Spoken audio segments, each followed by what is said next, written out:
నమస్తే. తెలంగాణ రాజకీయాల్లో మాటల తూటాలు పేలుతున్నాయి.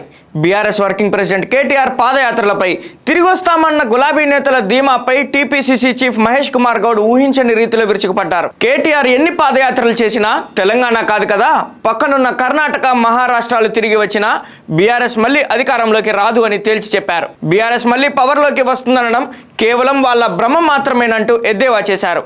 వచ్చే ఎన్నికల్లో కాంగ్రెస్ పార్టీ ఏకంగా 80% సీట్లు గెలుచుకుంటుందని ఘంటాపథంగా స్పష్టం చేశారు. అసలు టీపీసీసీ చీఫ్ మహేష్ కుమార్ గౌడ్ ఈ స్థాయిలో విరుచుకుపడటానికి కారణం ఏంటి? బీఆర్ఎస్ మైండ్ గేమ్ను ఆయన ఎలా తిప్పికొట్టారు అనేది ఇప్పుడు చూద్దాం.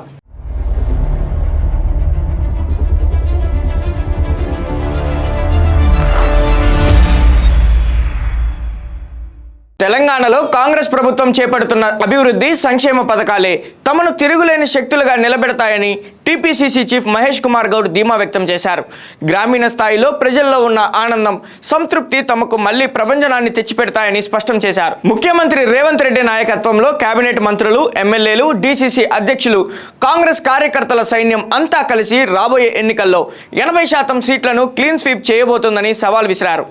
రాష్ట్రంలో అమలవుతున్న పక్కా సంక్షేమ పథకాలే కాంగ్రెస్ పార్టీకి తిరుగులేని విజయాల్ని కట్టబెడతాయని ఉద్ఘాటించారు. బీఆర్ఎస్ తీరును ఎండగడుతూ టీపీసీసీ చీఫ్ చేసిన కామెంట్స్ ఇప్పుడు పొలిటికల్ వర్గాల్లో హాట్ టాపిక్గా మారాయి. సోషల్ మీడియాలో కొంత హైప్ చూసుకొని ఉత్సాహపడి జబ్బలు చరుచుకుంటూ అధికారంలోకి వచ్చేస్తున్నామని బీఆర్ఎస్ నేతలు అనుకుంటున్నారంటూ సెటైర్లు వేశారు. ఇటుపక్క ఎవరున్నారు, ఇటుపక్క ఎవరు కాదు అనుకోకుండా వంశీగారు కూర్చున్నారు, అక్కడ ఇటుపక్క పట్టిగారు వచ్చి కూర్చున్నారు. సో అది దాన్ని ఆసరా చేసుకొని ప్రచారం చేయడం మంచిది కాదు. నేను మళ్ళీ చెప్తాను, కేటీఆర్ గారు, హరీష్ రావు గారు గుర్తుపెట్టుకోవాల్సింది, మా ధ్యాస అంతా ఈ రాష్ట్ర అభివృద్ధి. చిన్నర చిత్కల విషయాల్లో పోవాల్సిన అవసరం లేదు. 2023లో ఎంతైతే నమ్మకంతో మాకు అధికారం ఇచ్చారో దాన్ని వమ్ము చేయకుండా ప్రజల ఆకాంక్షలకి వాళ్ళు కోరుకునే విధంగా పాలన చేస్తాం. మళ్ళీ 28లో జరిగిన 29లో జరిగిన ఇంతకన్నా రెట్టింపు స్థితితో మళ్ళీ అధికారంలోకి వస్తాం. ఇది క్లారిటీ. ఈ క్లారిటీ తెలిసి ఇది కాదు, ఇక మళ్ళీ కాంగ్రెస్ వస్తుందని తెలిసి ఇవన్నీ కూడా గ్రామాలకు తెరదీస్తా ఉన్నారు. ఎవరన్నారు? రాహుల్ గాంధీ గారికి డబ్బులు అవసరమా? ఏం మాట్లాడుతున్నాడు కేటీఆర్? 15లో జరిగిన కరప్షన్ లెక్కలు దిద్దామా? రాహుల్ గాంధీ గారికి చాలామందికి తెలియదు, రాహుల్ గాంధీ ఒక త్యాగధనుడు. డబ్బు ధ్యాస, ఇంకేతర ధ్యాసలు లేవు. నిస్వార్థంగా పనిచేసిన నాయకుడు. ఎవరైనా గాంధీ కుటుంబం గురించి మాట్లాడే ముందు రాహుల్ గాంధీ గురించి మాట్లాడే ఒకటి 10 సార్లు ఆలోచించుకోవాలి. రాహుల్ గాంధీ వ్యక్తిత్వం గురించి మీరు మాట్లాడే ముందు రాహుల్ గాంధీ ఒక త్యాగము, ఆయన సాక్రిఫైస్ చేయాలి, ఆయన పోరాడుతున్న తీరు అని కూడా గుర్తుపెట్టుకోవాల్సిన అవసరం ఉన్నది. మనం కొట్టాడుకుందాం మన లెవెల్లో.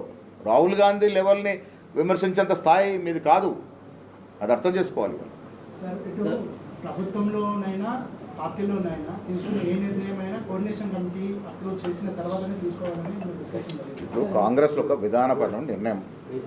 మేజర్ ఫ్లాగ్షిప్ ప్రోగ్రామ్స్ ఎప్పుడన్నా ఏదైనా పెద్ద ప్రోగ్రామ్ లాంచ్ చేసినప్పుడు కోఆర్డినేషన్ కమిటీ డిస్కషన్ పెడితే కొన్ని ఆలోచనలు ఎక్స్ట్రాగా వస్తాయి.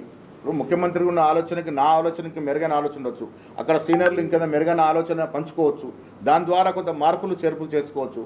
అలాగా అని చెప్పి రోజు సీఎం గారు కోఆర్డినేషన్ పర్మిషన్ తీసుకొని ఎవరైనా సరే అధికారంలోకి వస్తామని భ్రమలు పడి పూజల మీద, ఆవిడుల మీద ఆధారపడితే ప్రజలే వారికి తగిన రీతిలో జవాబు చెబుతారని మాస్ వార్నింగ్ ఇచ్చారు. క్షేత్రస్థాయిలో ప్రజలు కాంగ్రెస్ పాలనతో సంతోషంగా ఉన్నారని, కేటీఆర్ లేదా బీఆర్ఎస్ నేతలు ఎలాంటి విన్యాసాలు చేసినా మళ్ళీ అధికారం దక్కడం అసాధ్యమని కుండబద్దలు కొట్టారు.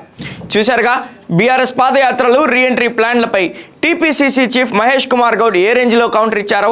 ఒకవైపు బీఆర్ఎస్ వరుస నిరసనలు, యాత్రలతో పుంజుకోవాలని చూస్తుంటే మరోవైపు 80% సీట్లు గెలిచి మళ్లీ అధికారంలోకి వస్తామని కాంగ్రెస్ ధీమా వ్యక్తం చేస్తోంది. మరి రాబోయే రోజుల్లో ఈ పొలిటికల్ వార్ ఇంకెన్ని మలుపులు తిరుగుతుందో చూడాలి.